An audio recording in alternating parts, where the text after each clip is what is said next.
This is CGTN, China Global Television Network.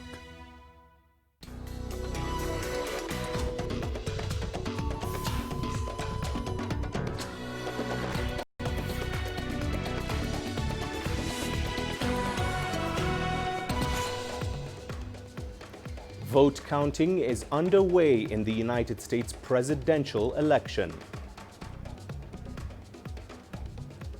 Côte d'Ivoire's President Alassane Ouattara declared winner as opposition disputes results.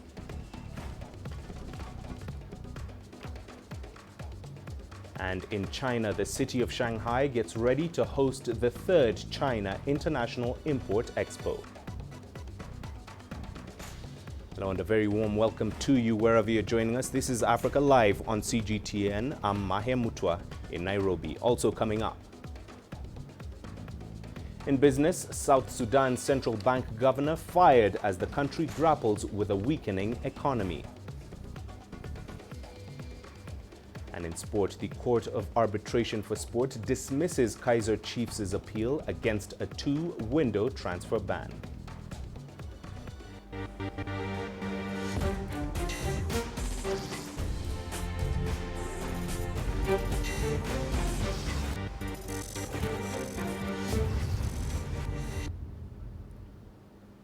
Well, let's begin with the U.S. election results. Here are where things stand at the moment. For the moment, figures from the Associated Press show Democratic challenger Joe Biden is in the lead, capturing 238 electoral votes. A candidate needs 270 votes to win the presidency. President Donald Trump has 213 right now. The AP says Trump has won the key states of Florida and Texas, while Biden took Arizona. We will, of course, continue to keep you updated on those numbers. Meanwhile, U.S. President Donald Trump has claimed an early victory, repeating claims of an election fraud during a speech to supporters at the White House. This is a fraud on the American public. This is an embarrassment to our country. We were getting ready to win this election. Frankly, we did win this election. So our goal now is to ensure the integrity for the good of this nation. We want the law to be used in a proper manner. So we'll be going to the U.S. Supreme Court. We want all voting to stop. Well, Trump also claimed victory on Twitter early Wednesday, accusing Democrats of trying to steal the election. Twitter flagged the post for misleading content. Well, Joe Biden, too, has been speaking to his supporters. He urged them to be patient, saying he is on track to win the election. You know, we could know the results as early as tomorrow morning, but it may take a little longer. As I've said all along, it's not my place or Donald Trump's place to declare who's won this election. That's the decision of the American people. But I'm optimistic about this outcome. And I want to thank every one of you who came out and voted in this election. Well, on election night, several hundred people marched onto the Black Lives Matter Plaza in Washington, D.C., waiting for the results. Our correspondent, Owen Fairclough, has more. It's ironic, really, that many people have chosen to call it a night here in the heart of the downtown in Washington, D.C. You might just be able to see behind me the White House was just a short distance from it. This, of course, Black Lives Matter Plaza became the epicenter of the protests that erupted not just across the United States, but of course here in Washington, D.C. earlier this year. So many people have been here this evening to make their point and continue that protest to keep the Black Lives Matter issue on the agenda. But of course, now we're deep into these results coming in. And as I say, it's ironic that many people have left because President Donald Trump at least has something to celebrate, projected to win Florida, a big win that keeps President Trump in contention for this presidential election, but also perhaps for the millions of people watching this election, it means that this will be prolonged. There are still many ballots to be counted, of course, in those crucial swing states of Pennsylvania and Michigan. President Trump says votes cannot be made past the close of polls, but the authorities in those states in Michigan and Pennsylvania will certainly contest that and have done, in fact. that voters will be allowed, and those ballots, those postal ballots that are arriving late, will be counted in the days to come.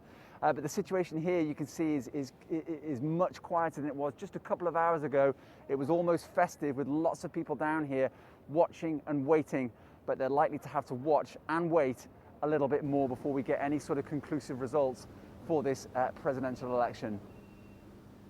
Well, the path to the White House means winning the most votes in individual states. Each state has a set number of electoral votes. 270 are what's needed to win the presidency.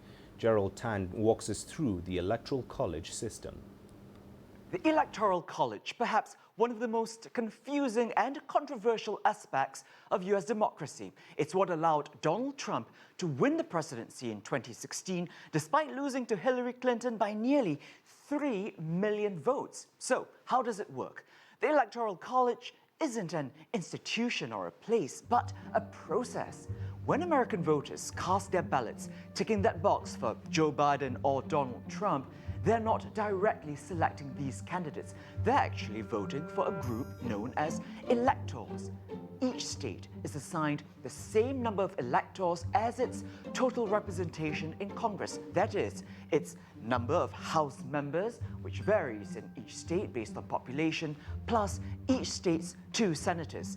That means states with small populations, such as Vermont, Montana, and Alaska, have the minimum 3 electors each, while heavily populated California has 55, Texas 38. Altogether, 538 electors. To become president, a candidate needs a majority, which brings us to that magic number of 270. Now, here's where it gets interesting. Except for 2 states, Maine and Nebraska, the others operate on a winner-takes-all system. That means the candidate with the highest number of popular votes in a state sweeps its entire allotment of electoral votes. To use an example from 2016, in Florida, President Trump edged Hillary Clinton by just 1.2% of ballots, but in doing so, clinched all 29 of the state's electoral votes. So, who are these mysterious electors? They're chosen by the political parties and pledge to support that party's candidate. In fact, 26 states and the District of Columbia bind their electors through oaths and fines. Although it's rare, some choose to break ranks and are called faithless electors. The 2016 elections recorded 7 of them, the highest number ever. Still, never in the history of US elections have faithless electors changed the course of the presidency. Gerald Tan, CGTN, Washington. Meanwhile, in Nigeria, hundreds of men and women in Onitsha City, eastern Nigeria, have marched in T-shirts and pink dresses bearing the image of Jesus in support of US President Donald Trump. The Trump supporters waved American flags, Republican presidential campaign signs, and even a few Nigerian flags. According to a Pew Research Center poll conducted in January, 58% of Nigerians have confidence in Trump, followed behind by Israel, the Philippines, and Kenya. A 2020 Gallup poll also shows 56% of Nigerians approved of U.S. leadership versus 24% for Europeans. If we have a person like Trump, 10 of him, those people that have the good leadership qualities like Trump in Nigeria, Nigeria will be a better place to stay. They have no need of going outside the country to go and begin to look for greener pastures, going to search for work. I mean, he's a good leader. Trump's message to Africa, to Nigeria, is they stop killing Christians. And no other president talk, it's only him. Give the message. So you make the Christians, you give the Christians hope here. Well, understandably, the U.S. elections are not just being followed by Americans, but by millions across the world. A change in U.S. foreign policy will affect how the U.S. relates with the rest of the world. Joining us now to discuss the impact of the elections on Africa, we're now joined by Zimkita Swana, an international relations expert in Johannesburg. Zimkita, thank you for joining us. Speaking hypothetically now, what will a Joe Biden presidency mean for Africa? That is, of course, if he wins.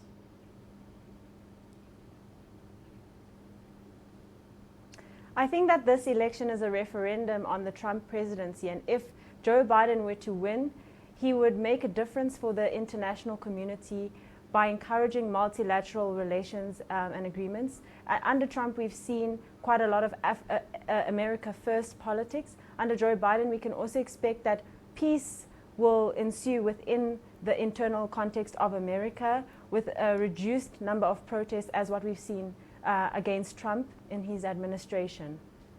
Joe Biden also purports to have a friendlier face towards Africa. And Zimkita, what has a Trump presidency meant for Africa the last 4 years, and what should we expect if he wins another term?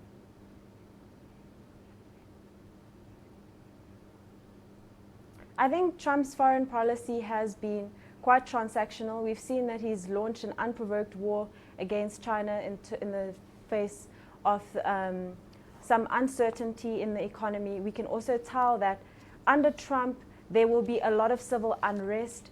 We know that with the Black Lives Matter and the internationalization of that movement, increasingly Americans, Black Americans, and the African diaspora are increasingly unhappy with the Trump administration.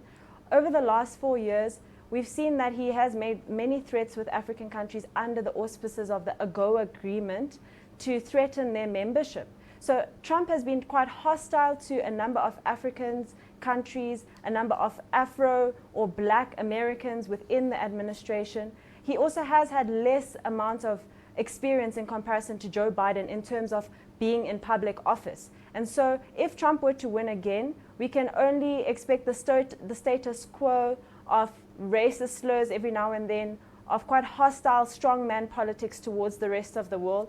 Africa should be rooting for Joe Biden just for the sake of more multilateral relations and opportunities to arise. All right, Zimkita, thank you very much for that. Zimkita Swana, an international relations expert, joining us live from Johannesburg in South Africa as we continue to await more news from the elections in the United States. The race is on for 270 votes in the Electoral College.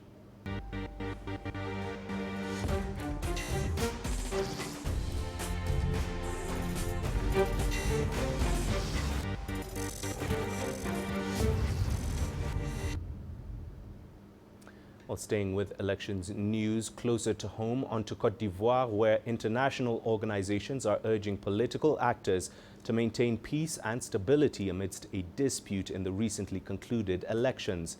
The opposition leaders have been protesting President Alassane Ouattara's win and had earlier boycotted the polls.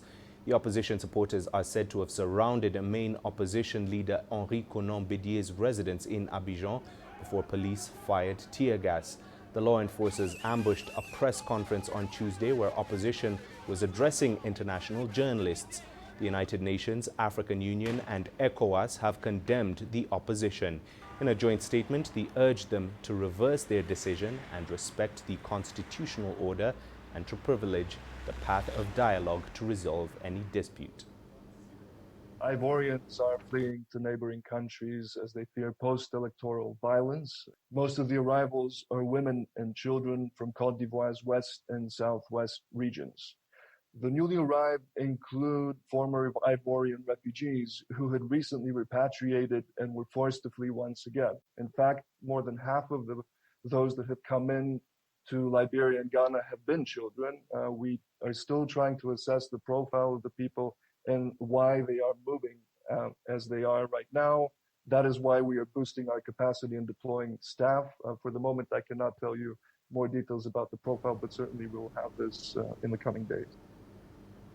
Well, delving a bit deeper into what's happening in Cote d'Ivoire, let's now cross to Deji Badmas, who's standing by for us in Nigeria.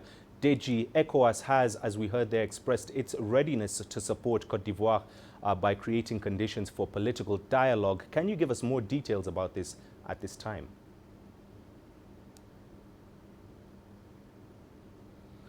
Well, first, one thing to understand, Mahia, is that Cote d'Ivoire is a very important member of ECOWAS, very, very important. And the president of that country, of course, is highly regarded in that political bloc. So what ECOWAS is basically doing is to try and see how it can find a common ground. For now, of course, it's not intervened.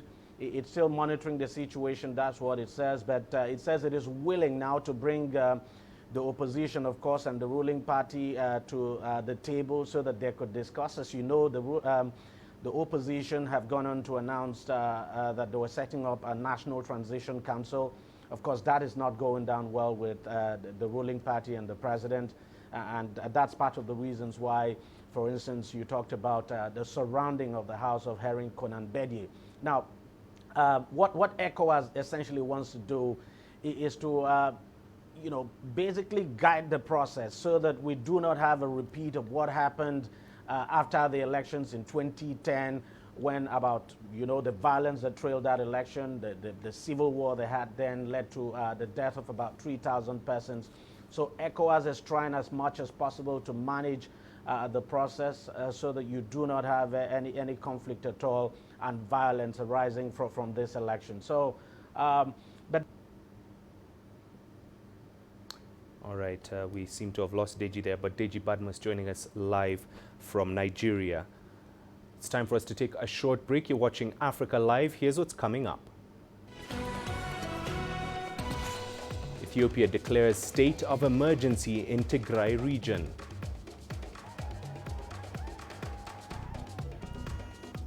And in China, the city of Shanghai gets ready to host the 3rd China International Import Expo.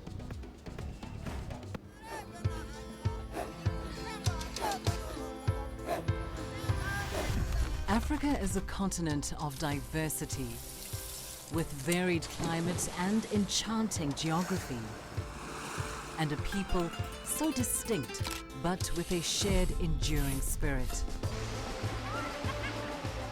We are at the heart of the continent to bring you the untold stories. Let's have a look. We celebrate Africa as it shapes its own destiny. Tunis, Cairo, Syria, Juba, Johannesburg, Ethiopia, Tanzania. Africa Live. Find your voice. Nigeria is my home. 160 million vibrant, ambitious individuals constantly seeking the perfect self-expression. It is these people who inspired me to be that person that is seen, to be a voice that is heard, and ultimately to be the anchor that I am. I have to tap in, tune in, and turn on the very best qualities within me to deliver the news. I'm Richard Nta, an anchor for CGTN.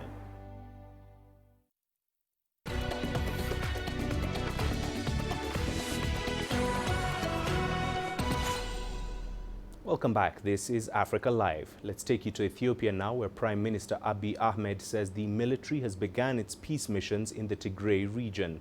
In his televised address, he also said the Tigray attackers targeted Ethiopian National Defense Forces. Sources say confrontation between the two sides took place on Tuesday night. They happened in Mekele and areas bordering Amhara and Tigray regions. Today, treasonous Ethiopians have attacked Ethiopia. Ethiopia's feeding hands and breasts have been beaten. For the last 20 years, the defense forces that has been defending its country and people has been attacked in different places, including Mekele town. The attack is waged by these treasonous individuals and their forces. The Ethiopian National Defense Forces have been ordered to defend the sovereignty and people of its country.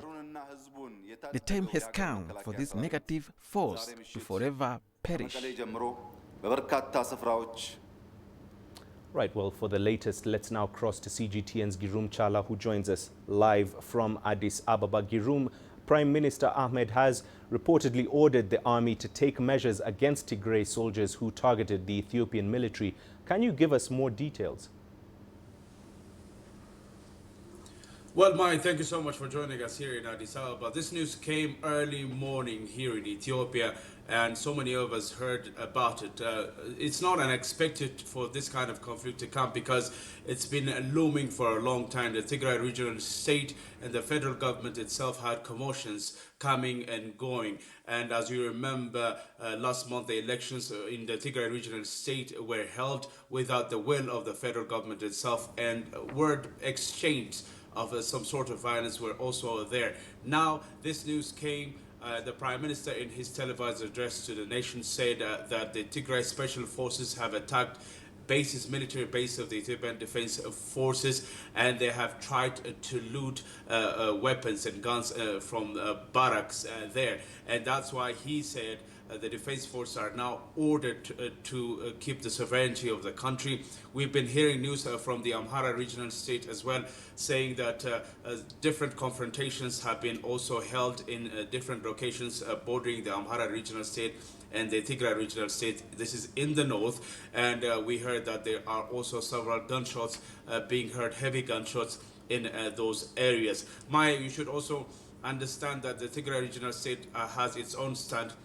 It is saying that it is being aggressed, and the federal government is taking measures against it unlawfully, unconstitutionally, to take it down, and they are saying that they will defend themselves. They are prepared for it. So this is really a worrying situation in the country. Many fear, including citizens here in Addis Ababa and across the country, that it could even graduate into a full-fledged war, kind of a civil war. As you know, these are the same one country, but a federal government and a regional state. Just to add a few more, the African Union has already called for calm, and the U.S. Embassy here and other organizations are calling for the de-escalation of the situation. But more news is expected to come out. The Prime Minister of the country is expected to address the nation again in a few moments' time.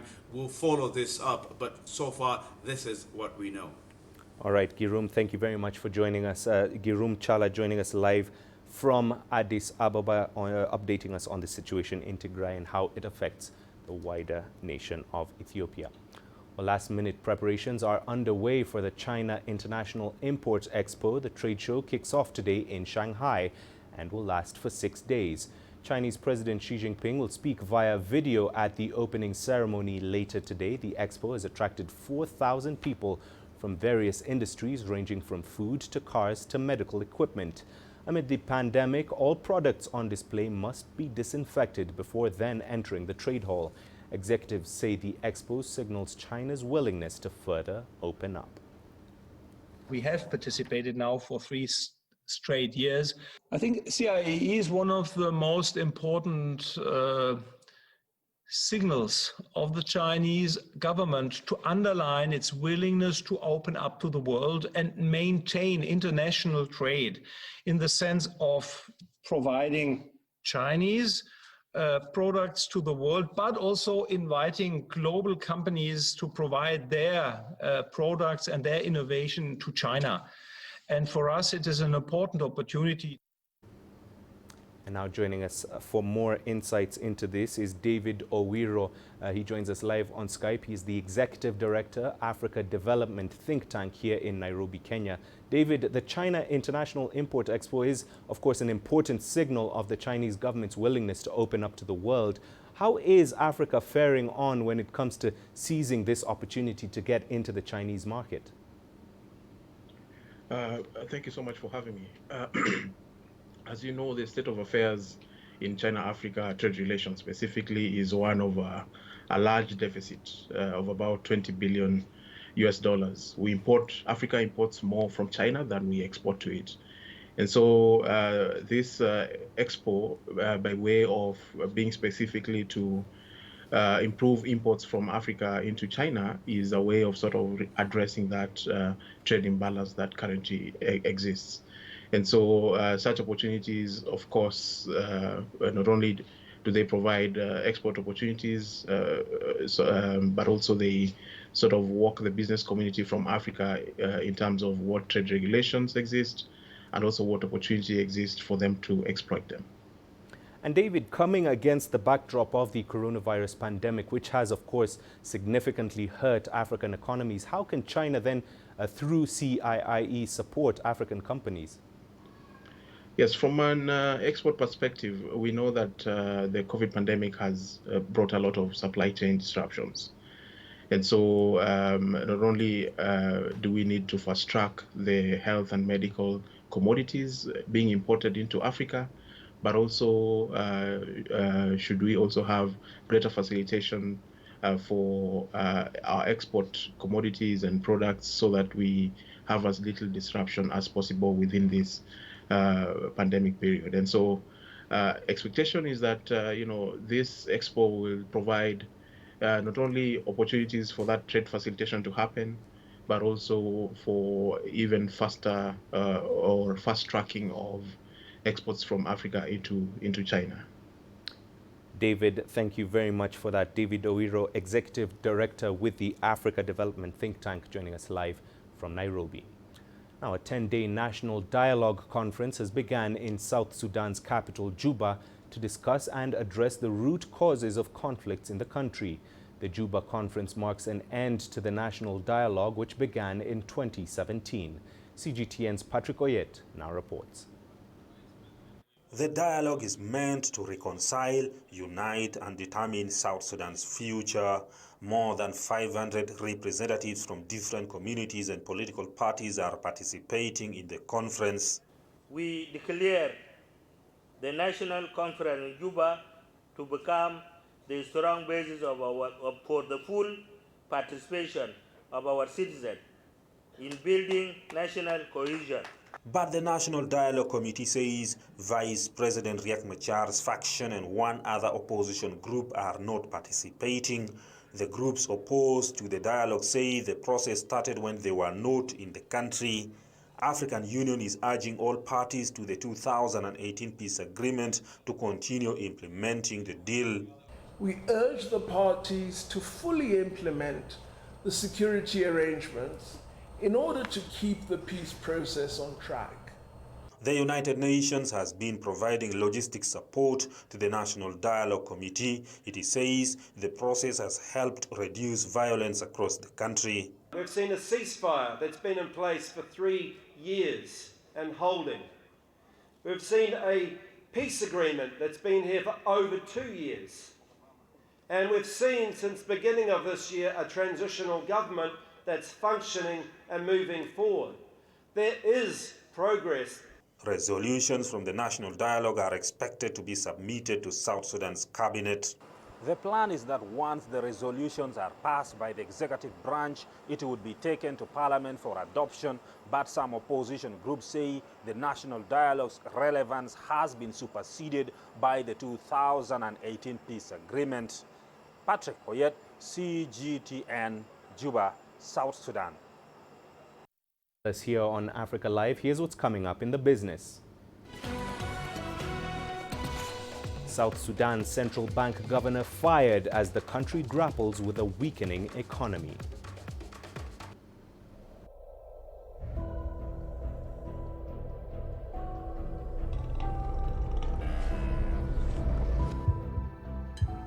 It's just taken me completely out of my depth, but at the same time it's exciting. It's new, it's different, it's a challenge. It's really exciting.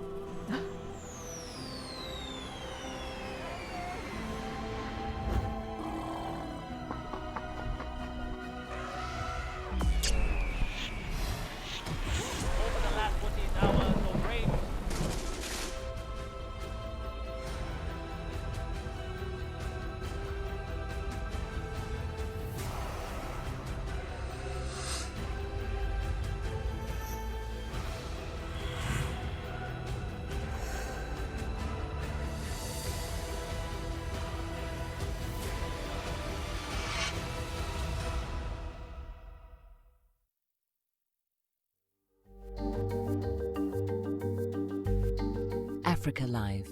Find your voice.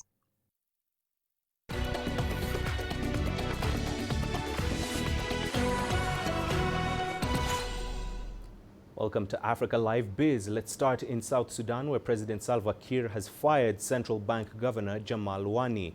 In a presidential decree on Monday, Kiir appointed former Governor Dier Tong to replace Wani. The new central bank governor previously served in the same position from May 2018 to January this year, when President Kiir dismissed him and appointed Wani. In September this year, President Kiir also sacked the Minister of Finance and Planning, Salvatore Garang, and the acting National Revenue Authority Commissioner, General Erjok Bulen Geu. Now, South Africa's Mineral Resources and Energy Minister says the government recognizes the critical attributes that support junior mining exploration. These include regulatory certainty, transparency in the licensing system, and investment in pre-competitive geology. Angelo Coppola picks up the story. Mantashe was speaking to delegates at the Junior Mining Indaba in Johannesburg. One of the big bugbears has been the regulatory certainty concerning black economic empowerment. We don't want established companies to have an excuse of not doing exploration because we were forcing them on BE requirements. We say on exploration, you are free to do, but when you start production, BE requirements should be done. It all started going forward with the mining charter and the very clear state that mining charter does not require BEE. So that stimulates and opens the door for investment to start happening, because the investment imperative is right now. The upside of Mantashe's speech, according to analysts, was his passion about the role of junior mining and its job creation opportunities. The bad news is government's going to play this big role. And we know governments anywhere in the world don't do a very good job playing a big role. And we know this government in particular does a horrible job of playing a big role. So anything dependent on the government here is not going to go. On the other hand, some mine operators believe that all stakeholders, including government, have a role to play, especially when it comes to the junior mining strategy that's being developed. We're workshopping it. We're collaboratively coming to a point that the next step now would be to socialize it with all the stakeholders, get everybody's input.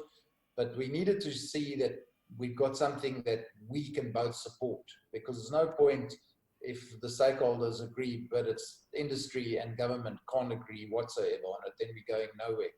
So we're getting to the point now that we can get everybody involved and work through the process to bring this to a conclusion. Foreign junior miners are loath to increase their activities locally at the moment due to legacy issues, including prospecting licenses and permits, with little attention paid to grassroots projects and incentives. There needs to be a revived, incentivized interest in exploration itself, in grassroots early stage exploration, or incentivizing programs. It seems like the mining industry and specifically the junior miners have a plan. That strategy is going to be discussed, everybody's pulling in the right direction, and hopefully we're going to see some activity. I'm Angelo Coppola for CGTN in Johannesburg, South Africa. Tunisia's state-owned power utility has commissioned an 83-kilometer transmission line in Rwanda, connecting the country's south to suburbs in the capital, Kigali. The project is one of several deals that were signed in April 2017 to address Rwanda's energy needs. From Tunis, here's CGTN's Adnan Shawashi with the details. The Tunisian Electricity and Gas Company International Services, STEC International Services IS, successfully commissioned 83 kilometers of 220 kilovolt and 110 kilovolt transmission lines from Mamba, south of Rwanda, up to Ganga in the suburbs of Kigali. These works in Rwanda are the first phase of the electricity transmission project that was signed between STEC International Services and the Energy Development Corporation Limited 3 years ago. STEC IS also succeeded in commissioning a 220 kilovolt substation in Mamba that will evacuate power from the power plant that is still under construction. This power plant is successful. We are proud of this achievement in Rwanda.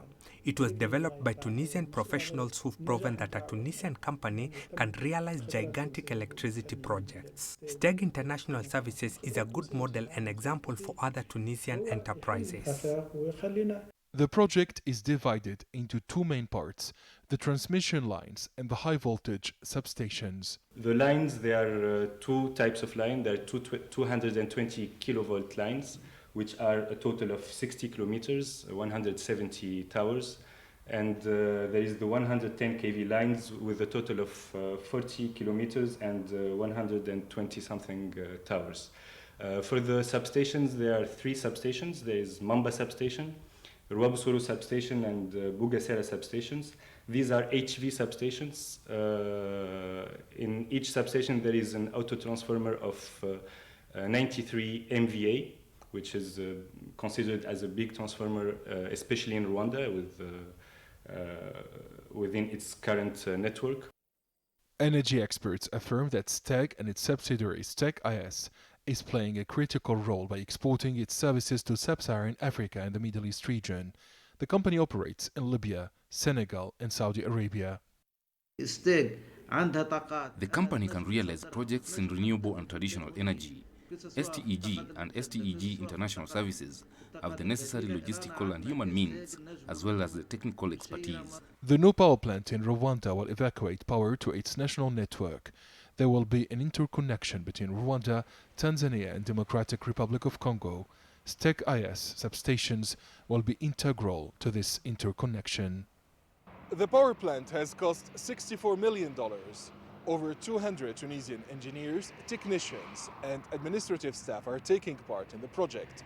According to STEG International Services, similar projects are under study in other African countries.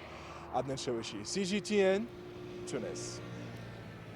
Now, an Egyptian delegation to Baghdad, Iraq, has signed 15 agreements that aim to restore an economy shattered by decades of war, violence, and terrorism. Though security and stability have not been fully restored, the Iraqi government is determined to kickstart its rebuilding process. CGTN's Yasser Hakim sheds light on the new agreements. A flurry of deals covering a wide variety of the economy, such as maritime and land transportation, stock exchange, and manufacturing, were signed between the two nations.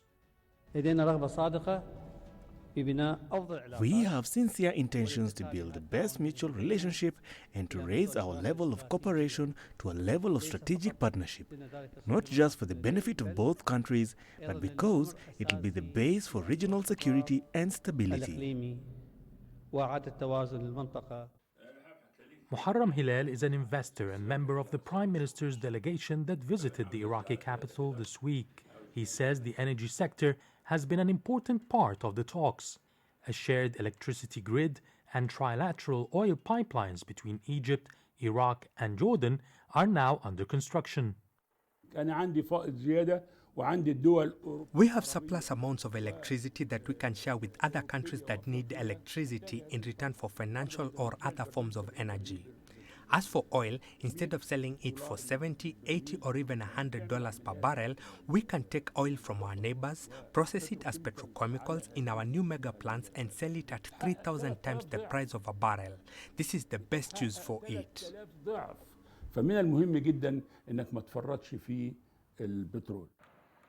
Reconstruction and infrastructure projects are a vital aspect of Iraq's rebuilding process after years of war and destruction. It will be financed through an oil for reconstruction mechanism instead of cash payments. Egypt is ready to use all the experience it has accumulated in the last 6 years and our success in implementing projects in infrastructure, energy, electricity, oil and gas, housing, real estate and transportation. We agreed to implement similar projects in Iraq using Egyptian companies and our well-trained and experienced labor. While the agreements are meant to develop the Iraqi nation, it will also benefit Egypt economically. There were about 5 million Egyptians living in Iraq before the conflict. With the new deals, Egyptians can still return for employment in Iraq and will be welcomed again. There's a great opportunity for the Egyptian economy to benefit from the rebuilding process in Iraq, especially now that we have the experience to do so. Egyptian companies will undertake many of the projects. And it's not just the state companies and huge developers, but the small subcontractors as well. This will become an added value for the Egyptian economy. The 15 agreements will be ratified by the presidents and parliaments of both countries. Then a timetable will be set up to start the necessary procedures and implementation of these projects. Yasser Hakim for CGTN, Cairo. Now, despite the easing of restrictions, the COVID-19 pandemic is still slowing down infrastructure projects in Nigeria. The Nigerian Institution of Structural Engineers says many construction workers are not confident to fully resume work on project sites. CGTN's Deji Badmus reports. If there's one signature infrastructure project in Nigeria that has been badly impacted by the COVID-19 pandemic, it is the country's railway project, specifically the $1.6 billion Lagos-Ibadan railway project.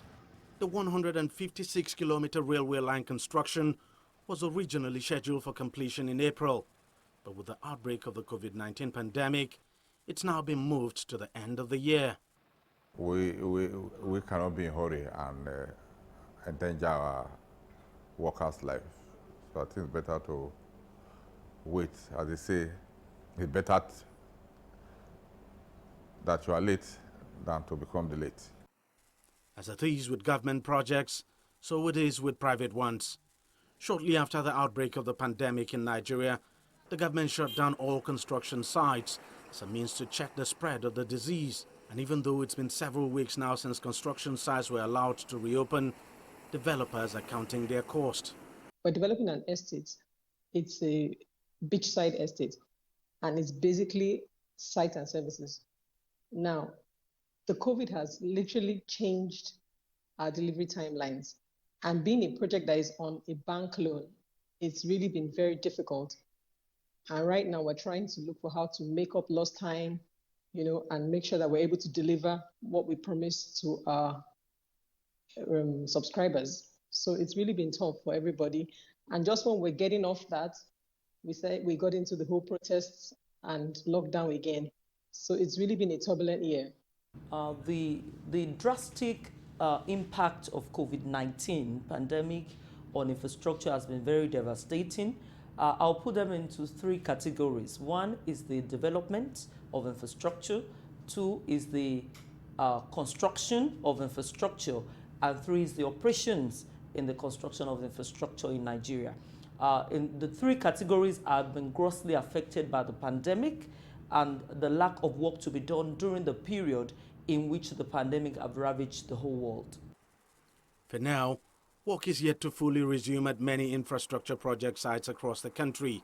Added to that is the devaluation of the local currency, which has driven up the cost of construction. One of the major challenges on projects right now is the foreign exchange. So a lot of procurement work has to be redone in terms of the project, re-evaluation of the projects to know whether the costs that were put on projects before the pandemic started is also being worked on to know whether the cost implication is going to be able to go around the projects that has been done. It's indeed a tough time for infrastructure development at the moment. Experts say it will be a while before some sense of normality returns to one's thriving industry. Deji Badmus, CGTN, Lagos, Nigeria. Thank you for staying with us here on Africa Live. We'll be right back with plenty more on the program after this. Join us in global business and see Africa through our eyes. The greatest journeys, the greatest sights, the greatest adventures. Here in Panata, this weir allows the locals to walk on water. We're far more than just TV news. We're your passport to the wonders of Africa. To bring you stories of struggle, survival and hope.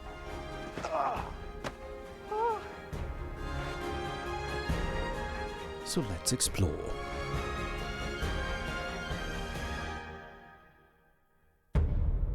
CGTN. See the difference.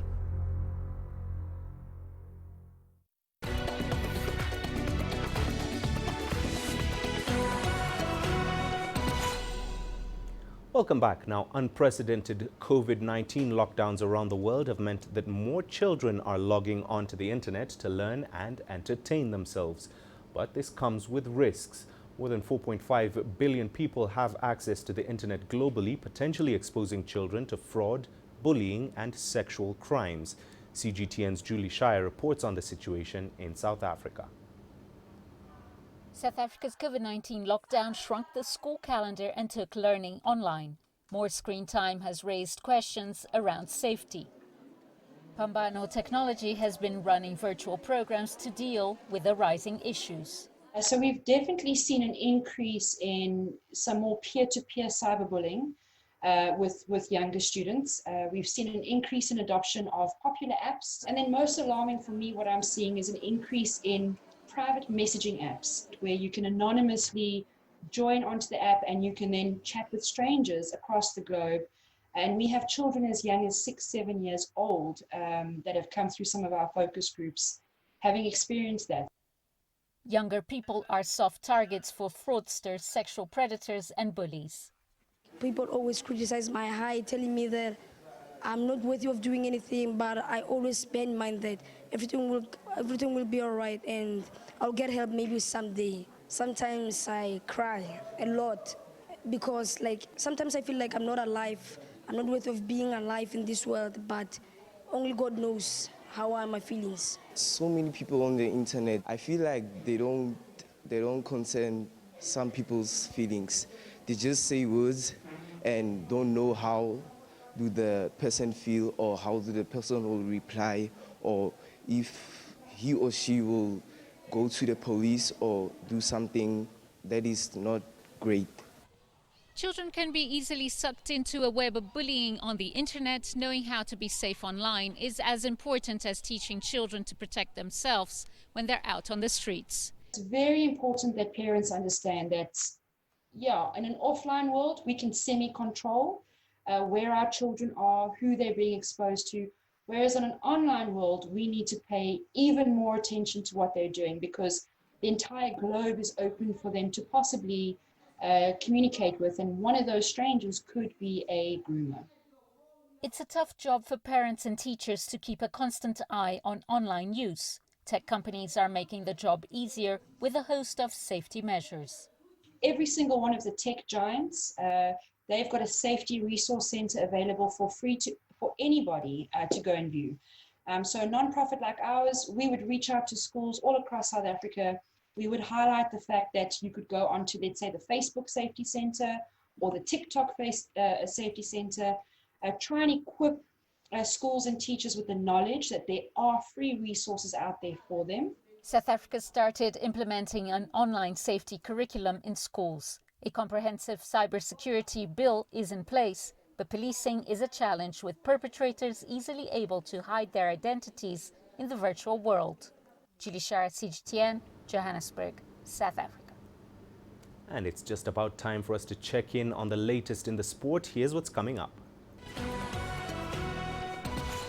The Court of Arbitration for Sport dismisses Kaizer Chiefs' appeal against a 2-window transfer ban.